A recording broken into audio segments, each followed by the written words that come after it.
Buenos días, jóvenes. Siempre con ustedes el profesor Héctor Water en la clase de Ciencias Naturales del Instituto León Alvarado, 9º grado.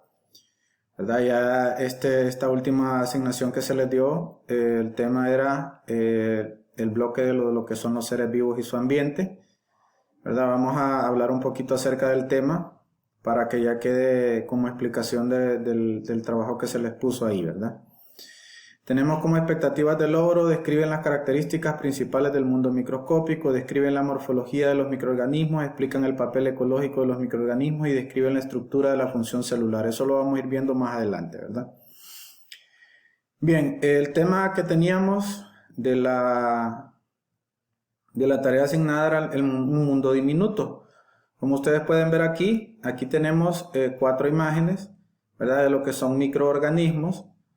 Ustedes los pueden ver acá, ¿verdad? Esto es visto con el microscopio, ¿verdad? Que es el aparato que se utiliza para poder observarlos, porque no los podemos ver a simple vista por su diminuto tamaño. Entonces necesitamos un aparato como el microscopio para poder observarlos. Entonces estas imágenes son para que ustedes puedan contestar estas preguntas que aparecen acá, ¿verdad? Como parte de la asignación.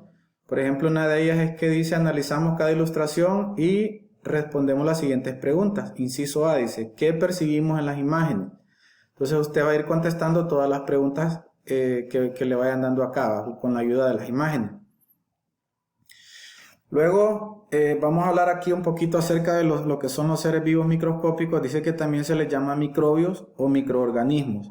Son tan pequeños que no los podemos ver a simple vista y para observarlos necesitamos el microscopio, lo que les hablaba hace poco, ¿no?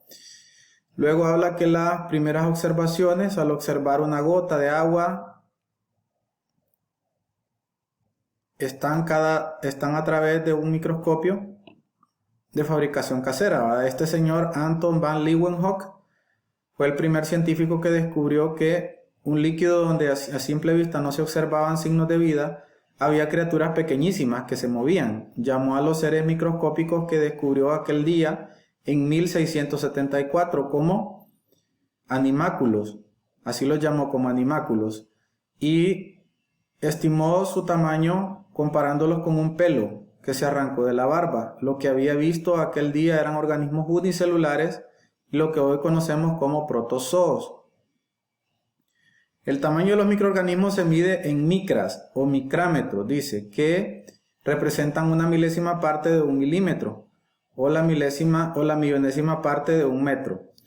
Su símbolo es μm, ¿verdad? Que significa micrómetro. Dice que son todos unicelulares, menos los virus, que son como células.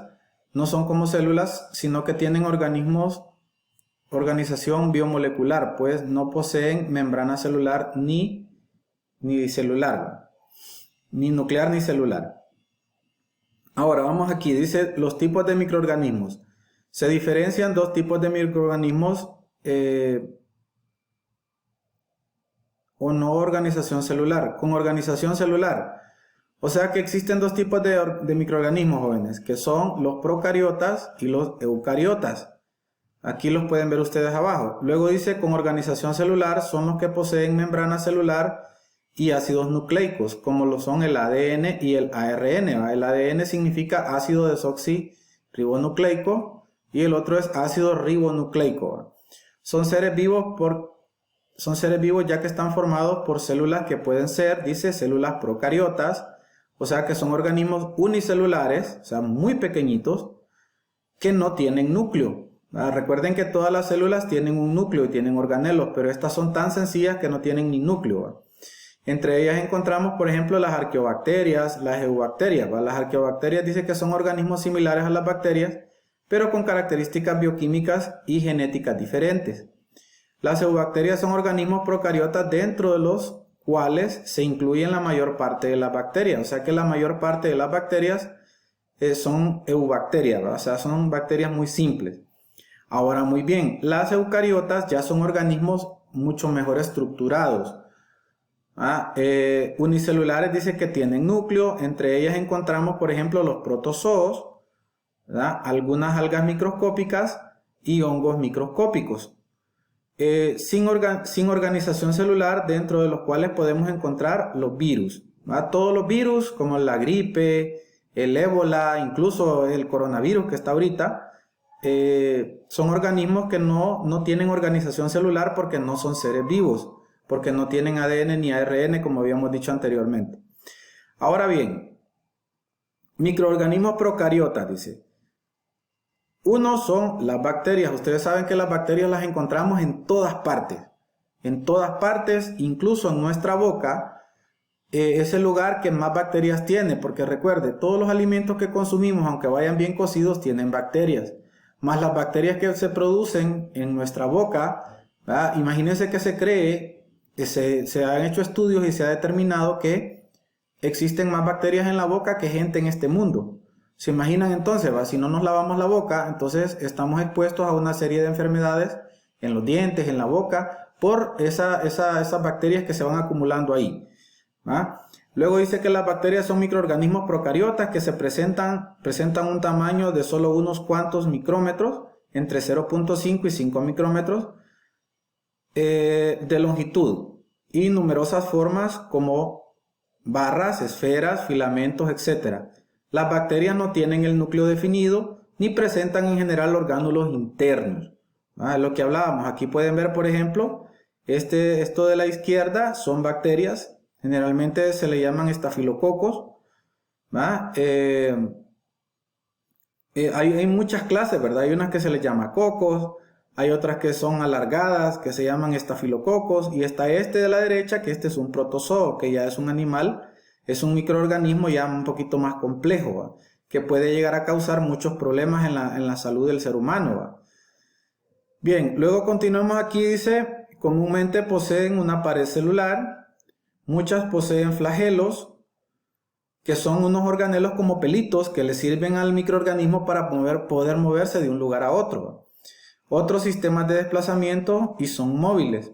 Existe un tipo de bacterias de vida libre llamadas bacterias euglenas, que dice que son organismos unicelulares que por lo general poseen dos flagelos, que son esos pelitos que les digo yo que sirven para que los microorganismos puedan moverse de un lugar a otro.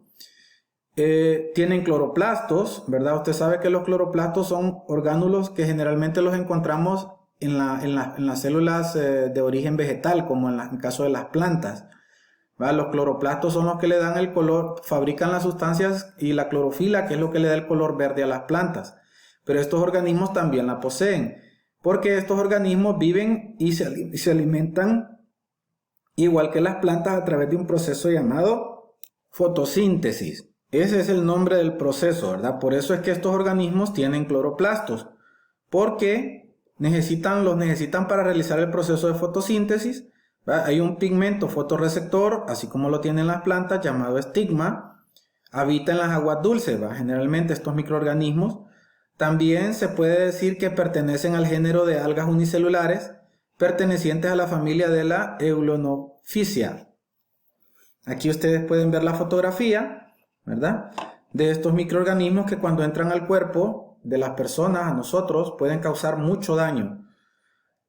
Algunas especies de bacterias pueden infectar al ser humano y causar enfermedades graves como el cólera, la lepra, la tuberculosis. Aquí podemos decir, jóvenes, que existen dos tipos de bacterias.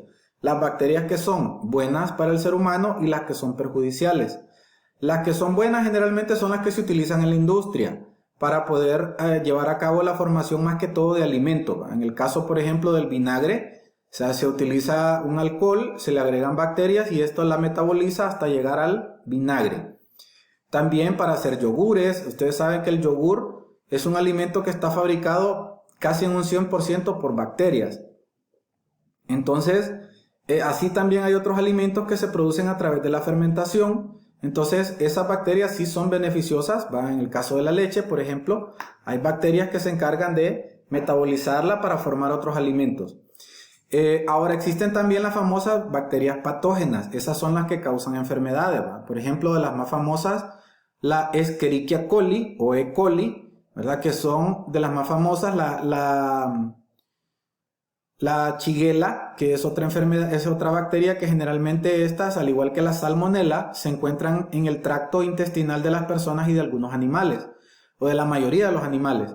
Entonces, ¿qué pasa? Cuando una persona, por ejemplo, en el mercado lava las verduras en los ríos, esos ríos están contaminados con heces fecales de las colonias que están aledañas. ¿Y qué sucede con esto? Lo que sucede es que la verdura, la fruta se contamina y cuando nosotros no la lavamos bien, entonces esas bacterias pasan a nuestro cuerpo y nos pueden producir grandes enfermedades, ¿va? Como el caso dice el cólera, la lepra y la tuberculosis.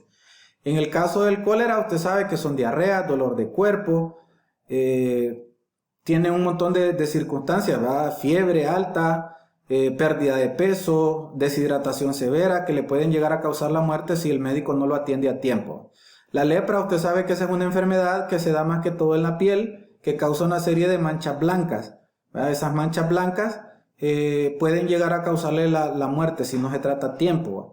Luego lo que es la tuberculosis, que es una enfermedad bastante similar a este coronavirus, que ataca los pulmones y puede llegar a producir una pulmonía severa y la gente puede llegar a morir por tuberculosis. Igual se contagia si una persona tira restos de saliva. Esta es la que es más similar, pareciera que es como una prima hermana del coronavirus, ¿no? Porque sí, causan muchísimas enfermedades. Ahora, muchísimos problemas a la salud de los seres humanos. Los microorganismos eucariotas, ¿verdad? Tenemos aquí, por ejemplo, lo que es este protozoo, ¿verdad? También conocidos como protozoarios. Son organismos microscópicos unicelulares eucariotas heterótrofos. Significa que se alimentan a través de clorofila. Fagótrofos, ¿verdad? Depredadores, detritivos, a veces mixtótrofos, ¿verdad?